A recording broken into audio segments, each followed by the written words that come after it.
अब हम बात करेंगे देश के एक ऐसे धर्म की जिसको असहिष्णु होने का सर्टिफिकेट दिया जाता है, वो है हिंदू धर्म।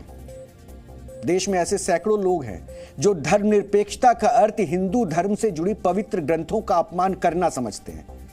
अक्सर देश को सांप्रदायिक ताकतों से बचाने के नाम पर हिंदू धर्म से जुड़े देवी देवताओं और पवित्र ग्रंथों का अपमान किया जाता है। एक फैशन, एक ट्रेंड हो जाता है। ऐसे ही एक व्यक्ति हैं हिंदू धर्म का पालन करने वाले सभ्य नेता चंद्रशेखर जी फिलहाल बिहार के शिक्षा मंत्री हैं और बिहार गठबंधन सरकार में आरजेडी के कोटे से मंत्री बने हैं। बिहार के शिक्षा मंत्री चंद्रशेखर का कहना है कि हिंदू धर्म का पवित्र ग्रंथ रामचरितमानस समाज में नफरत फैलाने वाला ग्रंथ है। उन्होंने हिंदू धर्म की सहिष्णुता की परीक्षा लेते हुए मनुस्मृति, रामचरितमानस और गोलवलकर की बंच ऑफ थॉट्स को एक श्रेणी में डालकर नफरत फैलाने वाली किताब बताया है। यानी बंच ऑफ थॉट्स भी है, वो भी इस श्रेणी में है जहां पे नफरत फैलाया जाता है। और हम डीएनए में आज बिहार के शिक्षा मंत्री का ज्ञान वर्धन करेंगे, लेकिन उससे पहले उनका बयान आपको आज सुनना चाहिए। एक बार फिर से सुनिए उन्होंने क्या कुछ कहा है रामचरितमानस को लेकर। मनुस्मृति लिखी गई और मालूम है मनुस्मृति को हमारे प्रकाश ज्ञान के प्रकाश पुंज इस धरती पर पैदा होने वाले, भारत के भूमि पर पैदा होने वाले ज्ञान के प्रतीक बाबा साहब अम्बेडकर ने मनुस्मृति को क्यों जलाया? अगर आप अपने गूगल पर जाएं, स्मार्टफोन सबके हाथ में आजकल होता है, गूगल पर जाके सर्च करें कि मनुस्मृति को क्यों जलाई गई, तो आप पाएंगे कि मनुस्मृति में वंचितों को और वंचितों के साथ साथ नारियों को शिक्षा से अलग करने की बात कही गई है। शिक्षा का अधिकार, संपत्ति का अधिकार न तो नारी को था, न वंचितों को था, न शूद्रों को था। उसके बाद आज से करीब 7 साल पहले 15वीं 16वीं सदी में रामचरितमानस लिखा गया। तुलसीदास जी ने लिखा रामचरितमानस। उसके उत्तरकांड में कितनी बात कही गई? पूजिए विप्र शील गुण होना, पूजिए न शूद्र गुण ज्ञान परवीना। अगर ये विचारधारा चलेगा तो भारत को ताकतवर बनाने का सपना पूरा नहीं हो सकता है। पूजिए विप्र शील गुण हीना, अब पूजिए न शूद्र गुण ज्ञान परवीना। अगर ज्ञान से परवीन भी बाबा भीमराव अंबेडकर है तो वह पूजने नहीं है। यह शिक्षा हमारा एक शास्त्र देता है जो नफरत बोता है। मैं आपसे कहना चाहता हूं, उसी उत्तरकांड में लिखा हुआ, जय बरनाधम तेली कुम्हारा, सपच की रात कोल कलवारा। जय बरनाधम, बरन में अधम कौन कौन लोग है? जय बरनाधम तेली कुम्हारा, सपच की रात कोल कलवारा। उत्तरकांड में लिखा है, आप गूगल पर जाके सर्च करिएगा रामचरितमानस में जो नीचता का अर्थ क्या है आपको मिल जाएगा इसी टॉपिक में। उत्तरकांड में जो ये लिखा गया कि बरन में अधम कौन कौन लोग हैं, तेली, कुम्हार, कहार, कोल, कलवार, आदिवासी, दलित वगैरह वगैरह। और फिर उसी में आगे लिखा है, अधम जाति में विद्या पाए, भयहु जथा ही दूध पिलाए। यानी कि अधम जाति में नीच जाति के लोग विद्या पा करके जहरीला हो जाते हैं। कैसा? जैसा कि दूध पीने के बाद सांप हो जाता है। अगर ये साथ हमारे सामने हो जो नफरत को इस तरह से बोता हो, तो मैं उम्मीद करता हूं कि नफरत का वातावरण बना करके भारत को ताकतवर कोई नहीं बना सकता है। बिहार के शिक्षा मंत्री चंद्रशेखर का यह ज्ञान उन छात्रों के लिए था जो नालंदा ओपन यूनिवर्सिटी के दीक्षांत समारोह में आए थे और पटना के ज्ञान भवन में छात्रों को संबोधित करते हुए जोश जोश में बोल गए कि रामचरितमानस दलितों और पिछड़ों को शिक्षा ग्रहण करने से रोकता है। और अपने बात में वजन लाने के लिए उन्होंने रामचरितमानस की एक चौपाई भी बोली। देखा जाए तो हमें उनके ज्ञान पर शक नहीं है, लेकिन उन्होंने वो चौपाई भी गलत बोली है। वो बोल रहे हैं, अधम जाति में विद्या पाए, भयहु यथा अहि दूध पिलाए। गूगल बाबा की मदद से पढ़ी गई इस चौपाई को गलत बोलने के बाद उन्होंने इस चौपाई का अर्थ भी गलत बताया।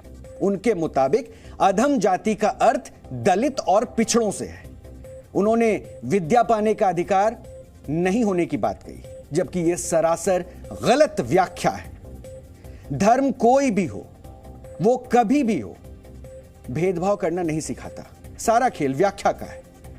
किसी भी धर्म के किसी भी पवित्र ग्रंथ में प्रेम और इंसानियत का पाठ पढ़ाया गया है, लेकिन उनकी व्याख्या करने वालों ने अपने हिसाब से व्याख्या करके इसका फायदा उठाया है। पवित्र ग्रंथों में चाहे श्री रामचरितमानस हो, कुरान हो या बाइबल हो, पवित्र ग्रंथों की पंक्तियों की गलत व्याख्या उसके असली अर्थ के साथ अनर्थ कर देती है। और बिहार के शिक्षा मंत्री ने भी रामचरितमानस की चौपाई की गलत व्याख्या की। उन्होंने इस चौपाई से जुड़े संदर्भों के बारे में नहीं बताया। उन्होंने यह नहीं बताया कि यह चौपाई किन दो व्यक्तियों के बीच बातचीत की है। हो सकता है कि उन्हें भी संपूर्ण जानकारी हो, मुमकिन है उन्होंने भी बाकी अज्ञानियों की तरह ही केवल चौपाई पढ़कर उसकी मनमानी व्याख्या कर ली हो, संभव है। लेकिन इस गलती को अब दूर करना है। हमारे पास भी श्री रामचरितमानस की एक प्रति है और इस प्रति को हो सकता है कि देखिए ये सनातन की वो संस्कृति का हिस्सा है जो हर घर में पाया जाता है और सआदर इसमें वो भाव है जिसके साथ हर कोई जुड़ा है। संदर्भ समझने वाले के ऊपर यह निर्भर करता है कि वो संदर्भ कैसे लेता है और शायद यही गलती इन्होंने की। हम आपको कुछ अंश इसके दिखाएंगे, इसलिए ये मेरे साथ सौहार्द पूर्वक यहां पे मैंने रखा है और इसमें लिखी उन असली चौपाइयों का असली संदर्भ और अर्थ आज आपको जानना चाहिए, क्योंकि शिक्षा मंत्री साहब ने जो अर्थ समझाया उसमें क्या गलती है उसे सही करके बताना बहुत जरूरी है। बिहार के शिक्षा मंत्री चंद्रशेखर ने जिस चौपाई के आधा अधूरा गलत अंश छात्रों के सामने पेश किया है और उसके बाद देश के सामने दिया है, उसका पूरा अंश हम आपको दिखा रहे हैं, आपकी टीवी स्क्रीन पर है। श्री रामचरितमानस के उत्तरकांड में इस चौपाई का जिक्र है और यह चौपाई है, हर कहूं हरि सेवक गुर कन्हयो, सुनी खगनाथ हृदय मम देहो, अधम जाति में विद्या पाए, भयों जथा अहि दूध पियाए। यहां आपको बताना जरूरी है कि बिहार के शिक्षा मंत्री चंद्रशेखर ने चौपाई में जो गलती की है वो रेड सर्कल में अब हम आपको दिखाने वाले हैं। उन्होंने जो गलती की अब उस रेड सर्कल में हम आपको दिखाएंगे। उन्होंने इस चौपाई की आखिरी हिस्से की 2 लाइनें बताई है। ये 2 लाइनें जिसमें उन्होंने अधम जाति मैं विद्या पाए को बदल दिया और इस चौपाई में मैं यानी खुद वाला जो मैं होता है वो वाला मैं का हिस्सा हटाकर में कर दिया। उन्होंने बोला अधम जाति में विद्या पाए, जबकि इस लाइन के अंदर मैं है यानी वो खुद के बारे में बताया जा रहा है। और आप में से बहुत से लोग ये जानते होंगे कि आखिर इस एक अक्षर से क्या बदल गया। ये समझने के लिए आपको इस चौपाई का संदर्भ समझना होगा।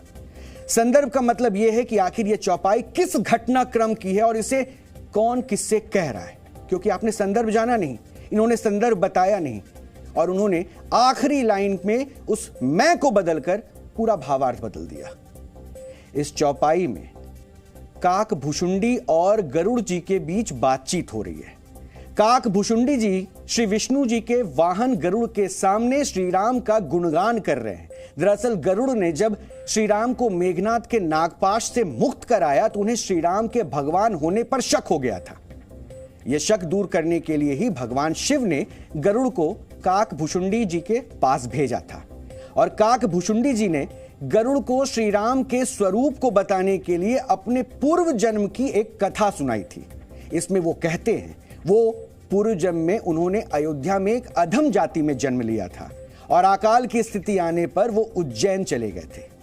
उज्जैन में उन्हें एक ब्राह्मण परिवार ने आश्रय दिया। ये ब्राह्मण व्यक्ति ही काक भुशुंडी जी के पूर्व जन्म में उनके गुरु थे। ये ब्राह्मण व्यक्ति शिव की आराधना करते थे।